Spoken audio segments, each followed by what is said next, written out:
নবীজি চাচা হযরত আব্বাসকে হামজাকে নবীজি চাচাদেরকে ভালোবাসে না, তাহলে তার ভালোবাসার দাবি পূরণ হবে না।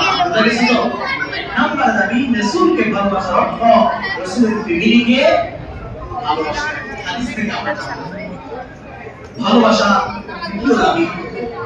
রাসূলকে ভালোবাসার অর্থ হলো রাসূলের যত সাহাবা ছোট হোক মাঝারি হোক যত সাহাবী আছে সব সাহাবীকে ভালোবাসতে হবে। সব সাহাবীকে ভালোবাসতে হবে। কোন সাহাবীকে ঘৃণা করা যাবে না, কোন সাহাবীকে অসম্মান করা যাবে না, কোন সাহাবীর সমালোচনা করা যাবে না।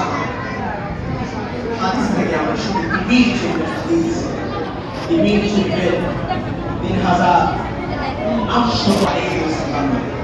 قال رسول الله صلى الله عليه وسلم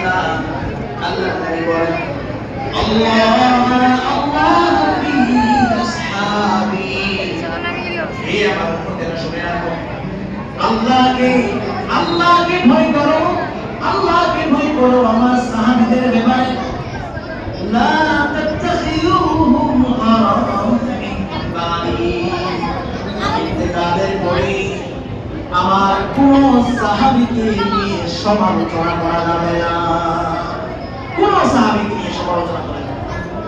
ফামান আহাব্বাহু কেউ যদি আমার সাহাবীদেরকে ভালোবাসে ফাবিহুব্বি আহাব্বাহু তাহলে ধরে নিও সে আমাকে ভালোবাসে বলেই আমার সাহাবীকে ভালোবেসেছে।